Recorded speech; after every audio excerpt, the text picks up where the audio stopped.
this occasion, Balco Medical Center has organized this webinar on breast cancer prevention and treatment. Today with us, we have Dr. Bhawna Sirohi, our eminent medical oncologist. She has experience of more than 2 decades in India and in UK. Dr. Bhawna specializes in breast and GI cancers and is passionate about cancer prevention, early diagnosis, cancer survivorship, and precision medicine. She is trained in oncology at the Tata Memorial Centre, Mumbai, and Royal Marsden NHS Foundation Trust, UK. She has published more than 120 papers in reputed peer-reviewed national and international journals. And today with us, we have Dr. Bhawna Sirohi, our medical director as well. We are very lucky to have you, ma'am. And thank you for giving us this opportunity to hear you once again. Over to you, ma'am. Thank you, Priyadarshini. Welcome everyone and good evening from Balco Medical Center, which is a 170-bedded cancer hospital in central India, Raipur. And I joined here a couple of months ago and really privileged to be here. I am going to talk to you about breast cancer prevention and just sharing my slides.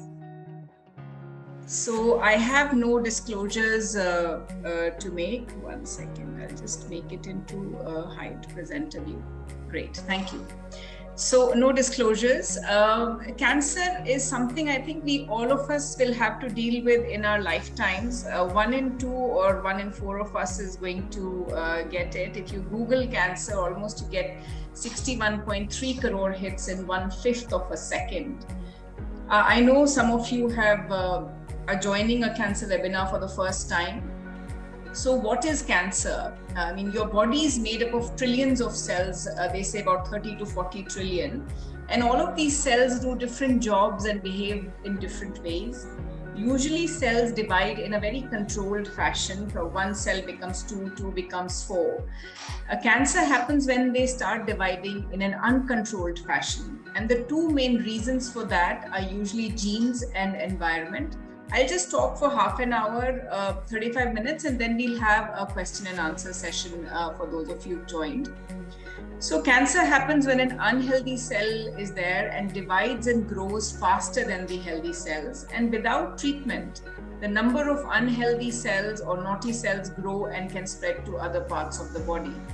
Quite often what happens is our own immune system is able to get rid of these unhealthy cells. So, if you have cervical cancer, let's say, with human papilloma virus, most of the infections with these infections are self-limiting because your immune system is strong enough to get rid of these unhealthy cells, and that's why the lifestyle comes into discussion. So why does one get cancer? I'll come on to breast cancer, but it's the 3 L's, the lifestyle, which we will talk about and delve into quite a bit. Luck. There was a study from Johns Hopkins and a few other studies which showed that there are some cancers, one is just unlucky or to have it, like brain tumors, bone cancers, or pancreatic cancers. And I think it's because we don't know enough about them. With further research, we'll probably know more about it. And of course, hereditary is something, the genes which we have no control over, which we inherit from our parents. If you look at breast cancer, and if you look at what we know today, if you see most of the world is pink. Pink is where breast cancer is the common cancer in the globe, and India is also pink. Breast cancer is the commonest cancer we have in India. Every 4th lady can have breast cancer, new breast cancer cases, and 1 in 6 cancer deaths are due to breast cancer globally. I'll talk about India, that the incidence of cancer is lower in India compared to the globe, but still because of our sheer population, the numbers are quite high. If you look at the data in India, in Northeast, you will see 1 in 4 in our lifetimes will develop breast cancer. In central India, it's about 1 in 8 to 1 in 13. So it used to be 1 in 25 and 1 in 40 in India, but now we are talking of the same numbers as we did in the West, 1 in 4, 1 in 5. In fact, the figures in the West are that 1 in 2 will develop cancer. So I think it's very important that we need to know about it, and talk about it. So what do we need to do? We need to prevent cancer, which I'll talk about. We need to diagnose it early, and we need to treat it very promptly. Very briefly, I'll talk about risks, because a lot of us say, your risk of breast cancer is high, your risk. So you need to know what risk means. So risk, there are absolute and relative risks. Absolute is your actual chance of developing breast cancer during a time period, usually a lifetime risk. So lifetime risk globally of developing breast cancer from birth to the age 90 is say 12%. But another way of saying that the risk is that your lifetime risk is 1 in 8. Relative risk expresses a comparison. It looks at if you were smoking, what is your likelihood of developing lung cancer. So similarly for breast cancer, it can also be used to actually talk about preventive strategies, that if you do this, your likelihood of developing breast cancer is less or more. And this is what relative risk means. So all women are at risk of developing breast cancer, and I'm going to talk to you about what are the factors that may lead to, that are in your control, and some factors that are not in your control, what we call modifiable factors and non-modifiable factors. So you cannot change being a woman. You cannot change the aging process or your family history or being tall. Now, all of these are in various studies have been implicated as risk factors of developing breast cancer. You can't change having a higher birth weight or being young at your first period or a late menopause. What this means is that if you're young and then late at menopause, that your hormone exposure is more. So that increases your risk of developing breast cancer. And also we can't change the higher breast density. But what you can change is what we'll talk about. And I'll talk about the evidence that has been published in randomized trials. Randomized means half the patients get something and half the patients don't get that thing. So in this study, low-fat diet, half the patients got low-fat diet and half the patients got the normal diet.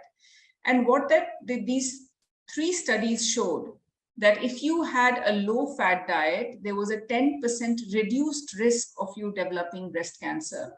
And also, if you had breast cancer, what secondary prevention means is that if you had breast cancer, you had a 25% less chance of the cancer coming back.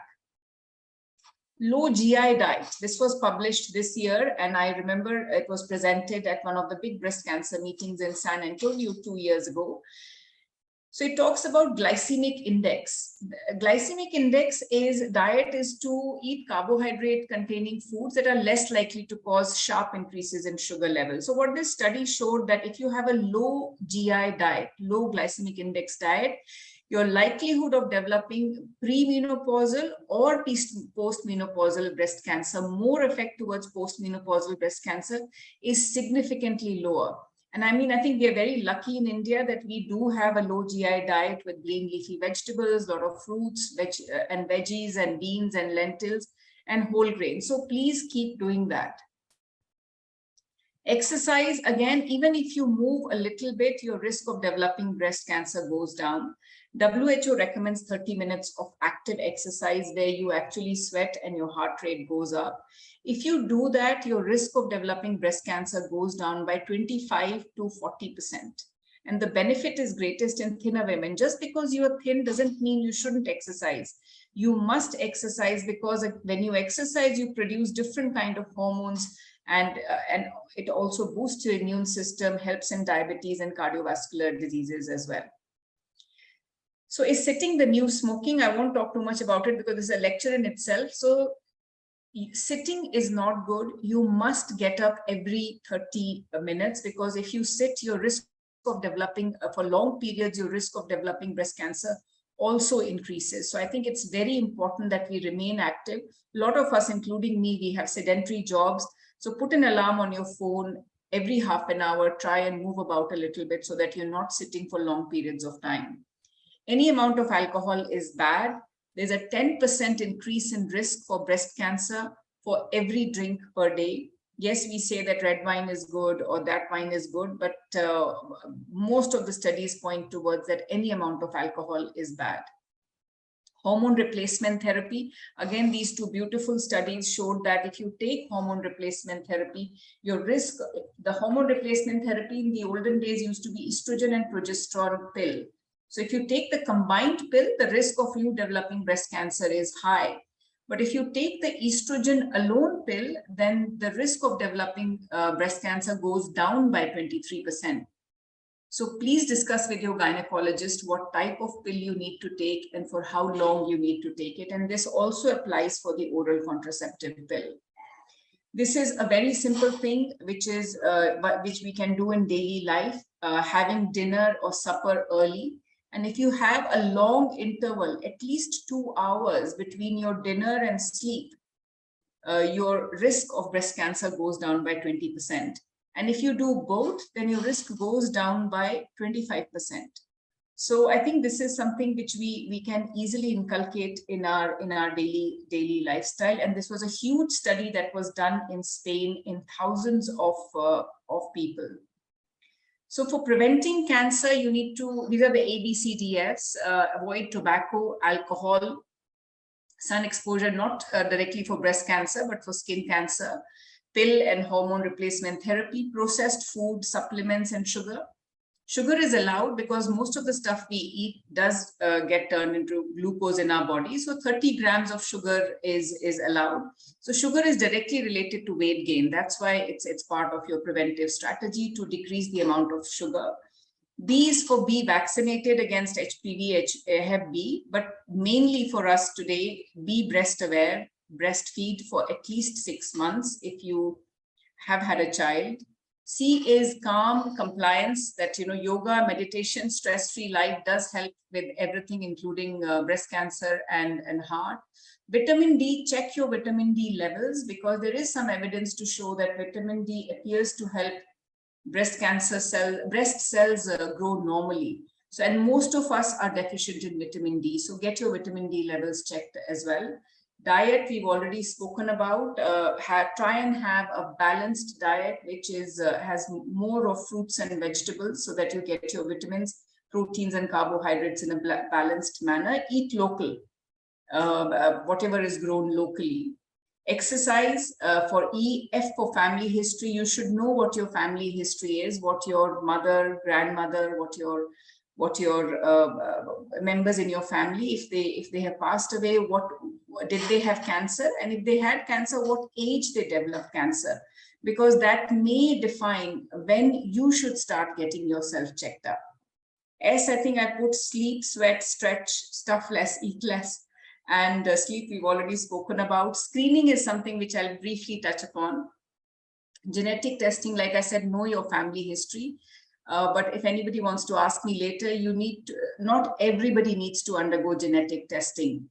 If you've had one of your relatives who's had cancer, if they have been young, less than 45 or less than 50 years of age, then yes, you need to have a discussion. You need to have a pre-genetic test counseling before you do the genetic test. So please don't have a genetic test unless you've had counseling done, because it has a lot of implications. How do we diagnose early? Why do we say we have to diagnose early? Because if you diagnose early, you are more likely to be cured. If you look at breast cancer, if you have a tumor up to 2 centimeters and there are no lymph nodes involved, the cure rates are 100%. So early stage, high cure rates, and the cost of treatment is very low, because usually you'll finish your treatment within 3 to 4 months. But if you are stage 3 or 4, then the cure rates are poor and you're literally on treatment forever, and the cost of treatment is very high.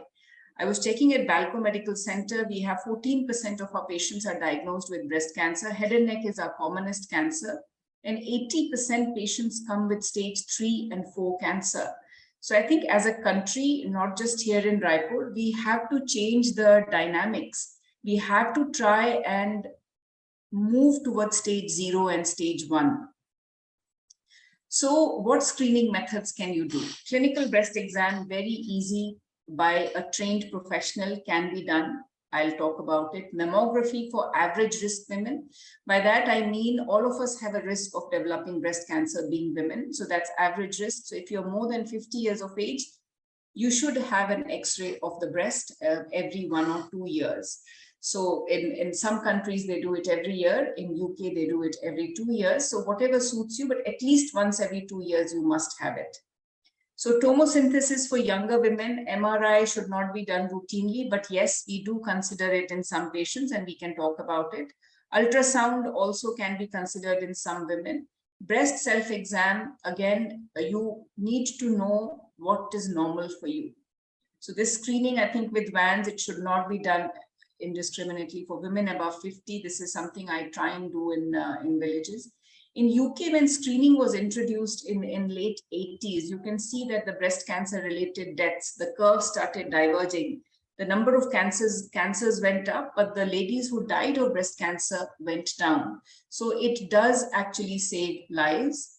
This amazing study done at Tata Memorial Hospital with more than 1.5 lakh women actually showed that, just with a simple clinical breast exam done once a year for ladies who were more than 50 years of age, there was a reduction in deaths related to breast cancer.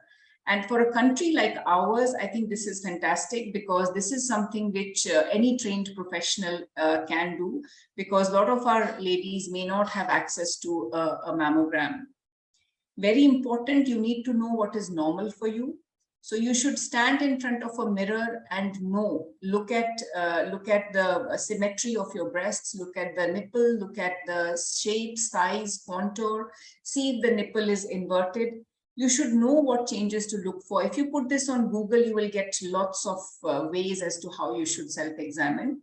So you must know what is normal for you. You must examine yourself once a month, about 7 to 8 days after your period, or if you've attained menopause, any set day of the month, first Sunday of the month. And see a doctor if you have anything if you see any change. The other thing we need to know is the alert signs of cancer. So a lot of patients ask me and relatives that, what can we do? How do we know that we have cancer? There is no one specific sign. If you're losing weight and you're eating fine, it could be just diabetes or thyroid issue also. But you must also know that this could be cancer as well. You have to have cancer in the mix now, because we know that the number of cancer patients in developing countries like ours, like India, is increasing substantially. If you have bleeding from any site, anywhere, it is not normal unless it's your monthly period. Even if it's your monthly period, if you are bleeding every 2 weeks or at the time of the month when you should not be bleeding, or you've stopped your periods, you've attained menopause and suddenly you have spotting or bleeding, you must go and get it checked out. If you have a cough or anything, I say that, that doesn't get better with the treatment for 2 to 3 weeks, you must rule out cancer as one of the differential. The third thing that I want to talk about is prompt treatment is very important. So we do an X-ray of the breast, or we do a clinical breast exam and we find a lump. We confirm it by doing a biopsy. We confirm that you have cancer, that the patient has cancer, and then we do some special tests called estrogen, progesterone, HER2 receptor, which actually decides what treatment you're going to have. And then we also do a scan to see from the breast, has it spread anywhere? So we check that by doing a CT scan, bone scan, or a PET scan. And that tells us that if the cancer is confined to the breast, it is stage 1 or 2. If it has gone to the draining lymph nodes, it's stage 3. And if it's gone to distant organs, it's stage 4. Then after that, the whole team sits together, puts their heads together, the surgeon, the radiation oncologist, medical oncologist, pathologist, all of us sit together in one room and we have a discussion as to what treatment the patient should have. I think very important, you must choose the right cancer center, you must choose the right oncologist and the right team.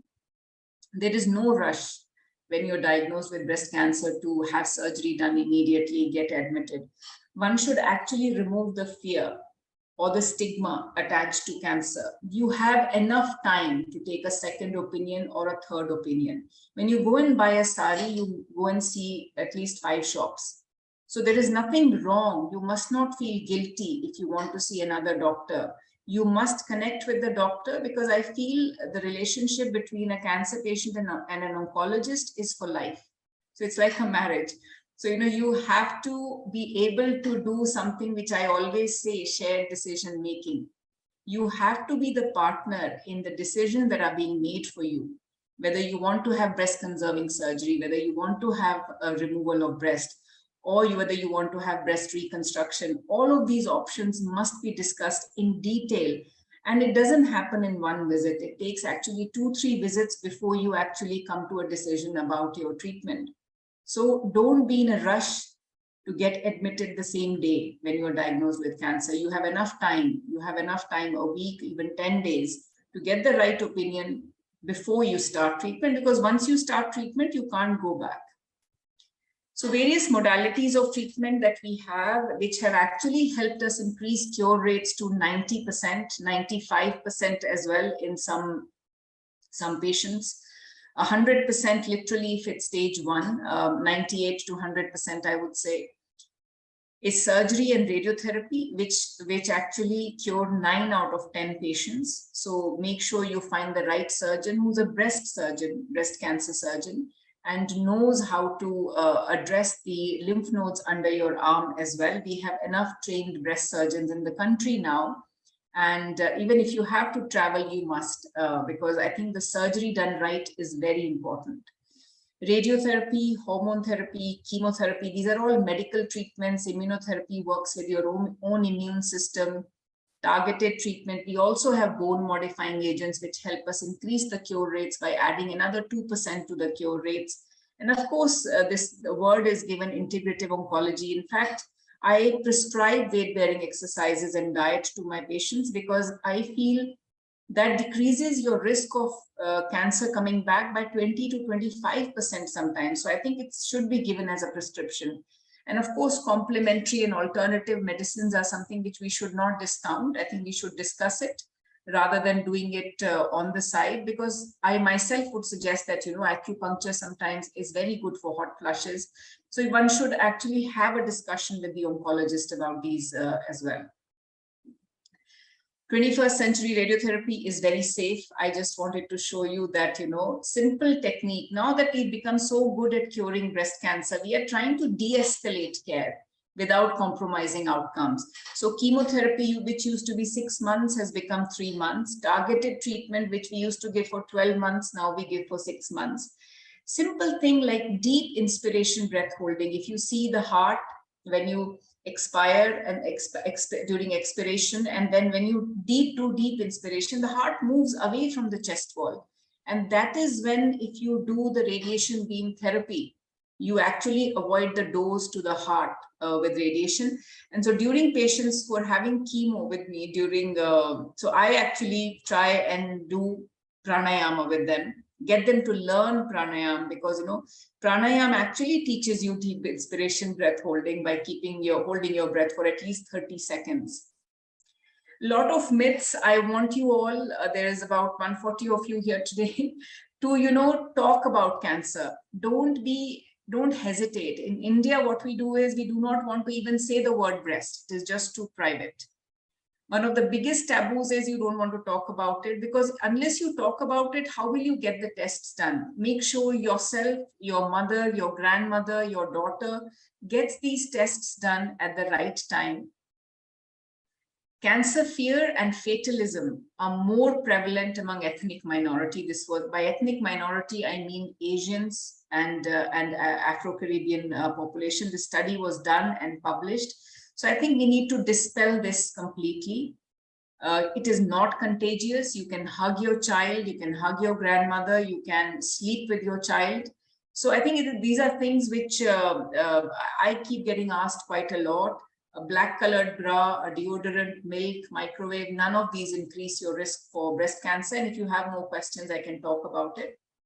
The chances that you're alive at 5 years after being diagnosed of breast cancer in the 60s was 38%. And now it is 90%. So it is not as good. These are Western data. So it is it is not so good in India. I would say it is still 60 to 70% for us in India.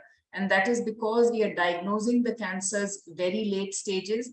And also there is a topographical issues as well, because in Northeast India, the last data we had, the 5-year survival is 25%. And hence all the cancer centers that have come up there, which I think is an amazing effort by the Indian government to do that. So again, in Indian movies, if anybody has to die, they make sure that the patient has cancer. I think this movie, Dar Ka Rishta, was the only one which I feel was a positive movie, which showed that, you know, the patient, the protagonist got cured and came back. And Dutt Saab made this film, I remember. He had this same experience himself as well. I think we need to destigmatize cancer through the movies as well. Most of the movies, this actually study was published and the investigators found that almost 70 to 80% movies show that patients have died of cancer. So we need to change the narrative.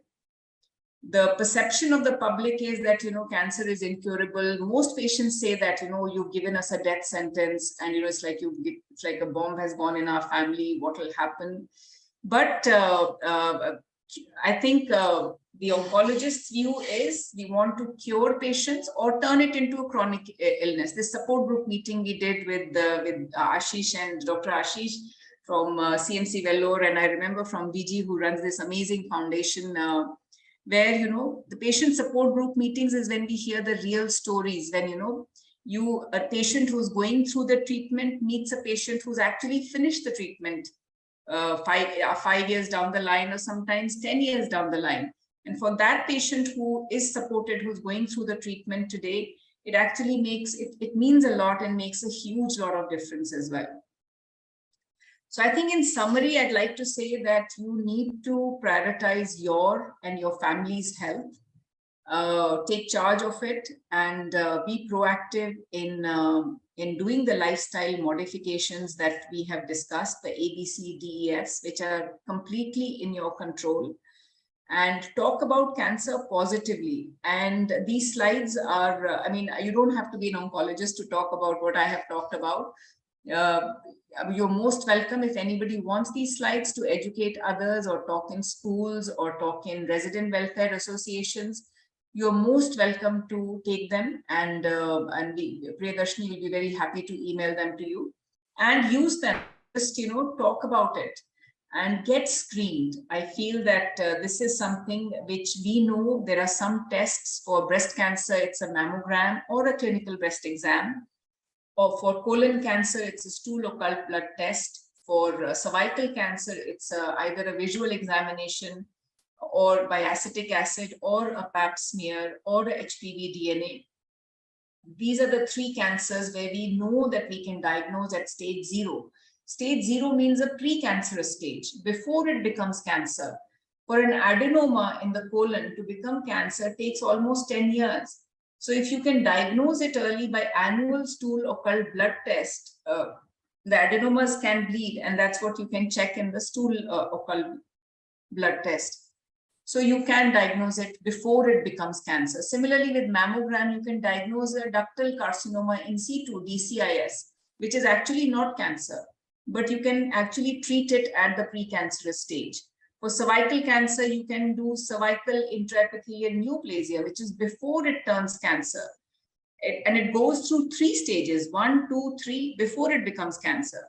So, you know, sometimes stage 1 can actually, like I said, you know, is self-limiting and get controlled on its own. Very important, unless you get screened, you will not know about it. And one more thing I would say that, you know, HPV vaccination for cervical cancer is very important. If you have a child or a grandchild who's 10 years and above, 10 to 20 years of age, you must consider HPV vaccination, which actually prevents 80% of cervical cancers, which is the other common cancer we have in India. And don't ignore any new symptoms at any age. And especially if it is a painless lump or a pain, anything which is painless could be cancer. And of course, you know, get yourself checked by a doctor who's closest to you. Thank you. And this is the team at Balco Medical Center, who I'm really grateful to and thankful to. Thank you. So there are a lot of questions. Actually, I will, if the nipple is inverted, does it mean a breast cancer? So not necessarily. It could be just that, you know, so a lot of ducts actually in our breast go and converge on the nipple. So it could be a blocked duct, or it could be a fibrosis, but it could be cancer as well.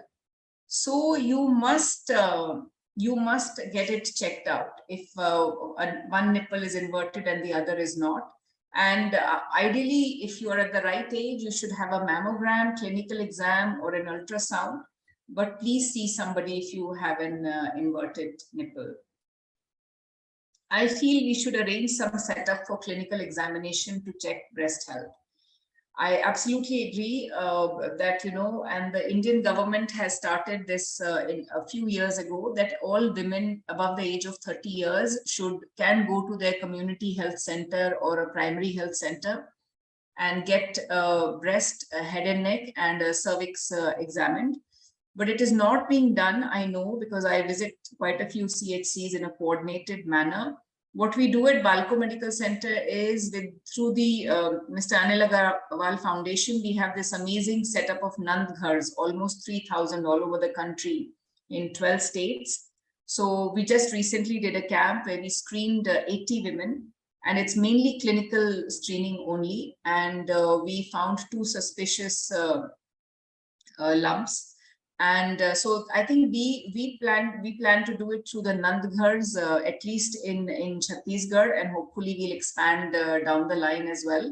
Because at Nand Ghars, they provide a lot of education, food, and support to women and children. So I think this should be done all over. Then what is the probability of having breast or chest cancer in male? I think that's a very good question. So I know the statistics in UK.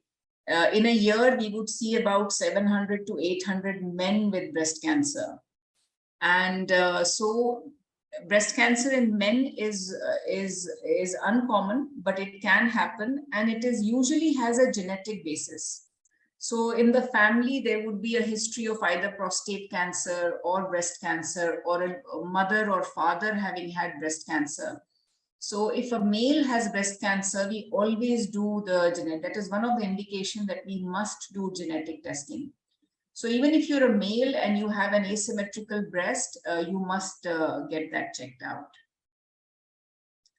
So then percent of white discharge, then squeeze only, little somewhat like.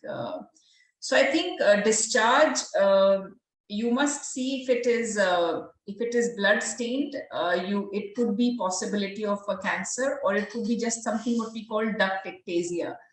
So the fluid should be tested, and sometimes what they can do is they can just remove. The breast cancer surgeons are amazing these days. They can just remove that one duct, and that discharge problem will not be there. And sometimes, very rarely, you find a cancer inside the duct.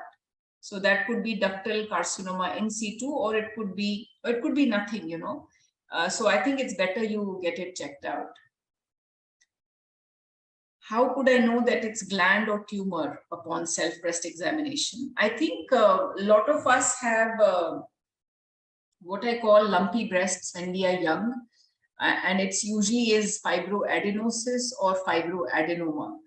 So the best thing is, and sometimes these can also grow because of hormonal changes. So my advice would be to see your gynecologist or your physician and get it checked out. Have a specialist examine you, and sometimes I'm able to say very confidently that I am pretty certain this is a fibroadenoma, because it's very mobile. But I would really like you to have a check ultrasound, and the check ultrasound confirms that. And sometimes it doesn't confirm that. And then you have to do another test. In a very young lady, I probably will do an MRI, especially if there's a family history. But otherwise, we will do a mammogram. So best thing is to get it checked out. By simple breast exam, you can't know. So that's why I said, know what is normal for you. So once you've had an ultrasound and we have reassured you that, no, these are all lumps, these are all fibroadenomas, just ignore it. Now, when that lump changes character, when you're examining every month, that's when you should go and see the doctor. It may never change character. And actually with age, as we attain menopause, they actually shrink and go away. Does fasting help in preventing cancer? So there are a lot of studies on fasting, And none of them has stood the test of time for us to, recommending fasting as a strategy to prevent cancer, especially breast cancer. But yes, there is some talk about that, avoiding sugar, milk, fasting. So I would not suggest it, but I think fasting once a week or once a month is healthy anyway, and a lot of us do it in India. But there's no concrete evidence that it prevents cancer. So my grandmother had breast cancer. So what precautions should I take? So, like I said, you must know, like my grandmother had ovarian cancer when she was 87, 86. So that would not count as family history, because as we get older, we are going to get something or the other. But if your grandmother had breast cancer in her 40s or 50s, then it's something that it may be hereditary. So it's very important to know what age they developed cancer. So if she had her breast cancer in her 60s or 70s, what I would say a post-menopausal breast cancer, then I would not take that as family history. I would say your risk is average risk. So when you turn 45, a lot of say start mammogram at 45, somebody says 50, start at some point 45 or 50, and at least have the first mammogram at 50. And then have it every 2 years. And if you feel there's anything abnormal, you have a lump or anything, get it checked out. Then would be happy to get this. Yes, we will share this. I'll just copy. PD, you can take these emails and then send the PPT, please. Yes, ma'am. I've already noted. There are quite a few emails, so just noted, ma'am. Now, is 3 by 5 and 3.5 by 3.5 lump become cancer and need surgery? So again, like I said, not necessarily. You may have a very large breast, which is D cup or E cup, and then if it is a benign lump, and by benign, I mean it has been confirmed on ultrasound, mammo, or even a biopsy sometimes we have to do to confirm that it is not cancer. And it does not need surgery. It needs surgery if it's troubling you, if it is causing symptoms, if it is causing pain, you're not able to sleep, you're getting twinges of pain, suddenly you get up at night, because sometimes it can catch a nerve in the lung. So, but if there's any evidence that, it may be cancer, you must see a oncologist and have a discussion whether you really need surgery and what type of surgery. If there is soreness and tenderness, is it a concern? So I think when you're pre-menopausal, just before your periods, most of us had this soreness and tenderness. So if it is soreness and tenderness, which is at specific times of the month, that may be normal. But if the soreness and tenderness is there the whole time and is probably getting worse, then you must get it checked out. So my mother is having a hypoechoic lesion of 2.5 centimeter by 2.6 centimeter, seen at 12 o'clock in right breast. There it is given as mitotic BI-RADS 5. So I think very important, BI-RADS 5 needs a biopsy. So that's the first thing you should do. And a lot of patients come to me and say that, if you touch the lump, the cancer will spread. So I try and tell them that all patients who are cured today, none of them actually went through the cancer treatment without a biopsy. So every single patient who's cured today, the 90% that I'm talking about, have had a biopsy.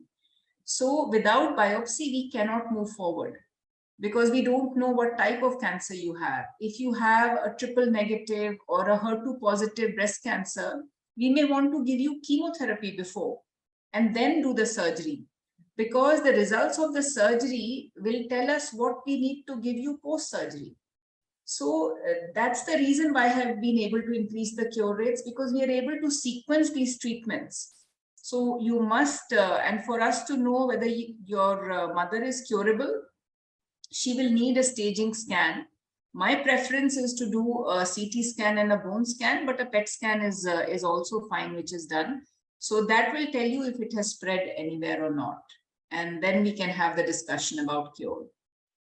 Is HPV vaccine? Yes, HPV vaccine is available in our country, and the cost is a bit much.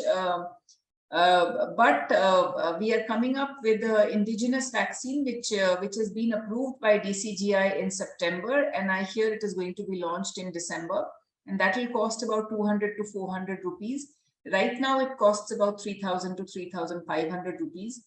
But I think at least if you do it between 9 to 15 years of age, your child will need only 1 dose.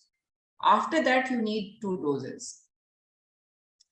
Up to what age is HPV vaccine? So I think that the licensing is up to 26 years of age, but I would feel you should have it before sexual exposure, because the efficacy of the vaccine goes down after sexual exposure. So what are the chances of survival? So I think survival, like I said, if you early stage, stage 1, 2, the survival is almost 85 to 95%. Stage 3, it goes down, and stage 4, its 5-year survival is about 20%. So I think that's why we want to diagnose cancer early. Then, oh, Ananya, hi Ananya, lovely to see you here. Post-cancer treatment, how often do you think a PET scan is required? So I actually recommend no PET scans after treatment. The reason is all of these scans give you unnecessary radiation. And if you're looking at cure, and especially if you're young, we don't want to increase your risk of developing second cancers 10 years later, or even 20 years later. When we are talking of a cure, I want the patient to lead a completely normal life and, have a life expectancy that we have in India of now 65 to 75 in different groups. So when we talk of cure, so when we are curing you, we want to, we don't want you to get a second cancer down the line, which is what can happen in patients who have been cured in less than 1% patients. So we want to do everything to mitigate that now. Do we have to experience some kind of symptoms to need it, or should we get the scan? No, you should not get the scan regardless. So, but if you have a symptom, like I just had a patient who said that she has a lot of nausea and weight loss, and I did her blood test, her liver functions were high. So then we're getting a scan done, because, I'm worried that whether it has gone to the liver or whatever. So yeah, symptom-driven scanning is fine. Then, you have bone pain, which is not getting better with, which is not muscular. So muscular pains will get better within 2-3 weeks if you're exercising. But if it is not getting better and actually getting worse, or waking you up in the middle of the night, then I would do a scan. What should a person keep in mind while deciding upon a cancer treatment center? I think it's very important to see that that center is comprehensive. I'm not saying that the center should have radiation and everything, but they should have a mechanism of doing a virtual tumor board or some kind of a tumor board where you have the key verticals, surgery, medical, radiation, and they should be able to provide you a copy of your tumor board discussion or a multidisciplinary team discussion note. And actually, it is your right as a patient to ask for members in the tumor board as well, that who was present when this decision was made. So I think by doing all of these meetings, we want to empower the patients to be able to ask these questions, which they do in the West a lot anyway. But here, I feel that that is slightly lacking. So when you're deciding upon a center, I feel a comprehensive treatment would help. Something like Tata Hospital, like we have Balco here, and everything is available under one roof, so that your doctors talk to each other. Because constant discussion between the oncologists is very important. When I start chemotherapy, sometimes I need the surgeon to see the patient after 2 cycles. I'm not sure whether the patient is responding as well as I'd want to, whether she wants to take her up for surgery earlier rather than later. And also the accreditations matter, I feel, because there has to be some system of peer review for the center. Like for Balco Medical Center, we just got it peer reviewed at different departments by Tata Hospital, because you need to know what the gaps are in your center before you start closing them. So I think these are the main things, and also the team and the manpower and the infrastructure. The mammogram, whether the center has a digital mammogram or whether it's one of the old ones, which gives you more radiation and the quality of images are bad. So you need to check all of these, when you go there, and you should be able to ask these questions. Amazing session. I would like to ask, why are young women getting more cancers, breast and so I think this is very important that a lot of young women are developing breast cancer, and I have quite a few patients who are in their 20s. In fact, Ananya is one of our amazing patient advocates now, who talks to my patients who are young now. Already I've referred her a couple of patients from here. Because for a patient who's in their 20s and is going through the breast cancer treatment, it's very hard. It's things like not just fertility, marriage, but career, life, a lot of genetics. All of these things are thrown at the person by us, and it's psychologically very, very tough for and most of the patients smile and bear it and move forward. And but I know how hard it is, and for them to be able to talk to another person really helps. So thank you so much, Ananya, for doing what you're doing, and also Prabha and Shell, you are here. So so I took their names because they are very happy to help patients in talking to them and getting them through the cancer journey. So younger women are getting it. I don't know exactly what the reason is. I think as we become, maybe I have had a lot of patients who've had no risk factors at all. So we need to learn more, look into this more. But one reason could be that I'm talking generally, that we are more urbanized, westernized. So we are having children late, not breastfeeding, are in a rush to come back to work, are and also so all of these are also the early menarche, late menopause. There's nothing we can do about it, but that's the pattern that we are seeing. Also in India, we have a younger population matrix. More than 60% of our population is less than 50 years of age. So that also could be the other reason why we are having a lot of junk food. We don't exercise, we have sedentary jobs. So all of these could be some of the risk factors. There are various content available on Google to check the breast health, but we are not good enough to assure if you're doing it right. Also here in Korba, I didn't heard about a clinic to get it examined. So actually Balco has a center in Korba. Dr. Vivek is there, who is the chief medical officer. So maybe you could go and visit it. And I'm also planning a visit in November to Korba to start, want to start a registry, a cancer registry, to understand what the problem is in our population in Chhattisgarh, and also to drive self-breast and a clinical breast examination once a year. So I would suggest you meet them, and hopefully we have made a video. Actually, I did it when I was in Narayana. So that is available on YouTube. So you could Google that and check that also. It's animated version. It's only 60 seconds and it tells you how to self-breast examine. Then I think PD, I hope you're taking the emails, and arranging breast exam camp for Nandghar women is very good in it, but I feel it should be extended for employees as well. Of course, it should be. And please DM Priyadarshini of me, and I will make sure that this is done, especially if it is within the Balco system. What are the symptoms of ovarian cervical cancer? What's the age when it's likely? So usually ovarian cervical cancer is usually in younger women in their 20s and 30s. And ovarian cancer is in towards 40s and 50s. But like the question was that, we are seeing more younger women with these cancers. With cervical cancer, the main symptoms are it could be a foul smelling or a bloody discharge, or bleeding at the time of intercourse, or pain in the pelvis, which is not getting better. With ovarian cancer, the symptoms are very non-specific. So most patients with ovarian cancer are diagnosed late. But if you have symptoms of bloating, anything, abdominal swelling, you must get it checked out. So continuous pain or sudden pain in nipples, is it symptom of cancer? So usually, something that comes and goes is usually not cancer. But if it is there and it's persistent and is troubling you and is not getting better over time, you must get it checked out.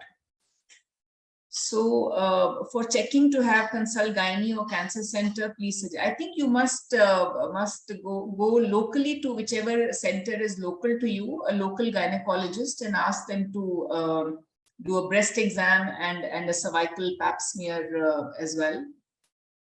If someone has taken HPV vaccine first dose around 7 years before, but did not continue with the other dose, in this case, does she need to start with first dose again if she wanted to take the HPV? So I think it depends what age the patient had it. So like WHO now with Tata Hospital, they did a study and they found that for women between the age of 9 and 15, 1 dose is enough. So, but after that, I actually don't know the answer to this, whether if she wanted to take the HPV vaccine now, whether it would help.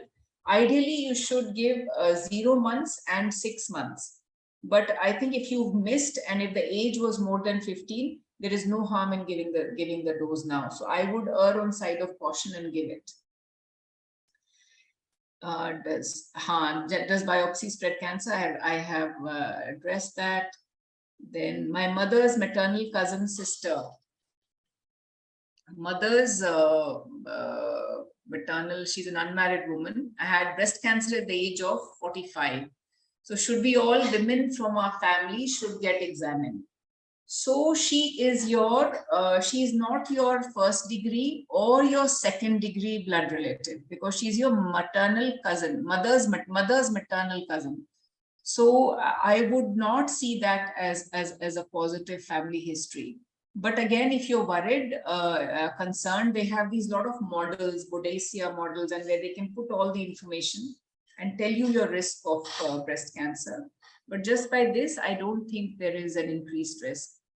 I had a triple negative breast cancer at the age of 72 years. Okay, so triple negative breast cancer, all patients, in fact, in UK, the guidelines were that less than 60 years of age. But at the Royal Marsden and a lot of other centers in Europe, they said any age triple negative breast cancer. So you should do the BRCA gene testing. And then your daughter should screen from the age of 50 anyway, irrespective of the triple negative. But if you carry the BRCA gene, then after counseling you should get this test done. Then then we need to have a discussion with your daughters as well. Recording, I think PD will answer that. I'm getting pinching feel on lower part of the left breast. Sorry, I missed the do I need to get it screened on the lower? So depending on how I think if it's comes and goes, like I said, I would not worry too much. But you should get screened if you're above 45 or 50. Then can HPV vaccine be taken by female or male? I think that's a very good question, because in India, the Indian Academy of Pediatrics has licensed it only for girls. But in Europe, US and UK, it is given to all boys as well. And I have given it to my nephews, nieces, everyone.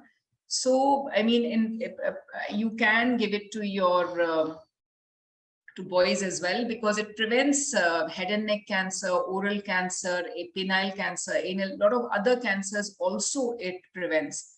So I think both women and men should get it. But in the government sector, I think it's only approved for women. So Mansi, I hope you are.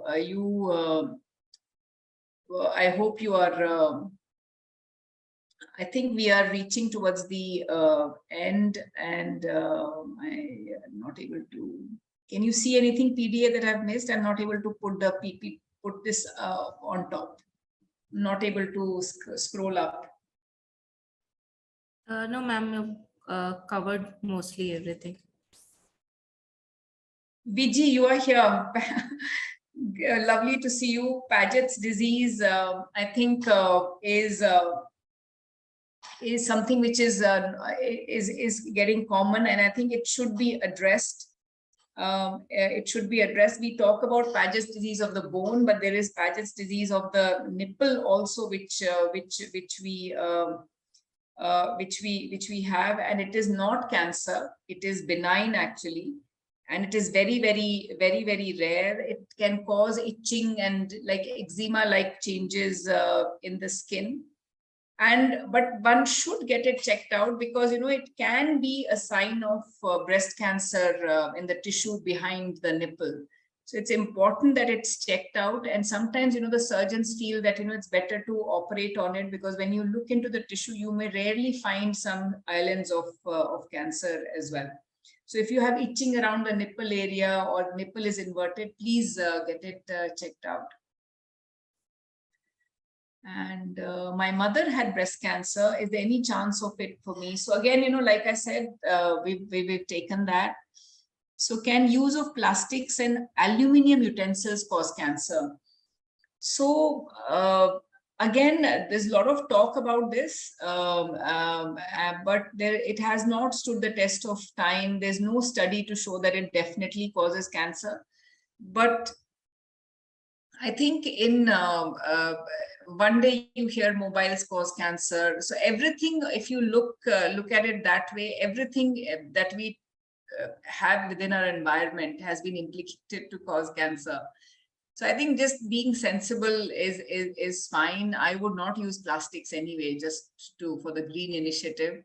And aluminium, I think the iron utensils are probably better than aluminium. Iron or steel is what we use, but there's no definite correlation that it causes breast cancer. Thank you so much. Thank you so much, everyone. It's been a pleasure to be with you. And thanks, Piri, for hosting this as well.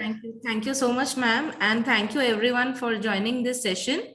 And if there are any queries or anything that you would like us to address, please email it to me on priyadarshini.mathew@vedanta.co.in.